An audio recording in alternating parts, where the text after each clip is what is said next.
Hello all, welcome to Filmikola. ఈరోజు top 5 suspense OTT thrillers చూద్దాం.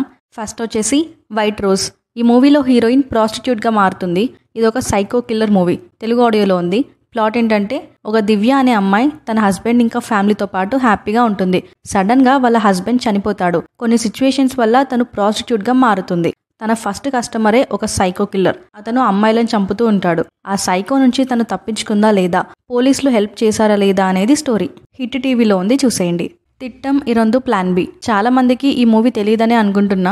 Investigation mystery movie super thrilling ఉంటుంది. ఇది Tamil to Telugu dubbed movie. Plot ఏంటంటే, ఇందులో హీరోయిన్ పోలీస్ ఆఫీసర్ తన బెస్ట్ ఫ్రెండ్ మిస్ అవుతుంది. ఆ కేసుని తనే ఇన్వెస్టిగేట్ చేస్తుంది. అక్కడి నుంచి ఒక మర్డర్ మిస్టరీ సీన్ స్టార్ట్ అవుతుంది. కానీ క్లైమాక్స్ ట్విస్ట్ మాత్రం అస్సలు ఎక్స్పెక్ట్ చేయలేదు. మూవీ ట్విస్ట్ మీద ట్విస్ట్ ఉంది. అడల్ట్ కంటెంట్ ఏం లేదు, ఫ్యామిలీతో చూడొచ్చు. ఇది యూట్యూబ్లో ఉంది, చూసేయండి. సుమతి మలుపు 1950s జరిగిన రియల్ లైఫ్ హారర్ స్టోరీని బేస్ చేసుకుని తీసిన మూవీ ఇది. రాత్రి 8 తర్వాత ఈ ఊరు మలుపు దాటిన వాళ్ళందరూ చనిపోతూ ఉంటారు. ఈ ఊరు మలుపు దగ్గర చనిపోయిన అమ్మాయి అక్కడే ఆత్మలాగా తిరుగుతుంది అని అందరూ నమ్ముతారు. అందుకే సుమతి మలుపు అనే పేరు వచ్చింది. తనని ఎవరు చంపారు అనేది మిగతా స్టోరీ. మూవీ ఎక్కడా బోర్ కొట్టకుండా సూపర్ థ్రిల్లింగ్ ఉంటుంది. ZEE5లో తెలుగులో ఉంది, చూసేయండి. John Luther. Malayalam crime thrillers చూసే వాళ్ళకి ఈ మూవీ చాలా నచ్చుతుంది. ప్లాట్ ఏంటంటే, ఒక రన్నింగ్ బస్ పైన ఒక డెడ్ బాడీ పడుతుంది. ఆ ఇన్సిడెంట్ జరిగిన కొన్ని రోజులకే ఆ ఊర్లో ఇంకో ముగ్గురు మిస్ అవుతారు. ఈ కేసుని జాన్ అనే అతను ఇన్వెస్టిగేట్ చేస్తాడు.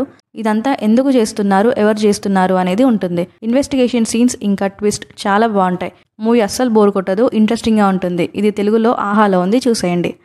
అన్వేషిప్పిన్ ఖండేతం. ఇది Telugu movie. 90s crime thriller. Police అయిన హీరోకి మూవీ ఫస్ట్ హాఫ్లో ఒక కేసు, సెకండ్ హాఫ్లో ఇంకో కేసు తగులుతాయి. ఫస్ట్ హాఫ్లో ఒక అమ్మాయి ఎగ్జామ్ హాల్ టికెట్ తెచ్చుకోవడానికి వెళ్తుంది. తర్వాత ఆ అమ్మాయి మిస్ అవుతుంది. కేసు ఇన్వెస్టిగేట్ తర్వాత అమ్మాయి దొరికిందా లేదా అనేది స్టోరీ. ఇంటర్వెల్కి ఈ కేసు అయిపోతుంది. సెకండ్ హాఫ్లో ఇంకో కేసు. 6 years నుంచి ఒక డెత్ కేసుని హీరోకి ఇస్తారు. ఈ 2 కేసెస్ని హీరో ఎలా సాల్వ్ చేశాడు అనేది ఉంటుంది. 2 డిఫరెంట్ స్టోరీస్ కాబట్టి ఎంగేజింగ్గా ఉంది మూవీ. ఇది క్రైమ్ ఇన్వెస్టిగేషన్. నెట్ఫ్లిక్స్లో ఉంది, చూసేయండి.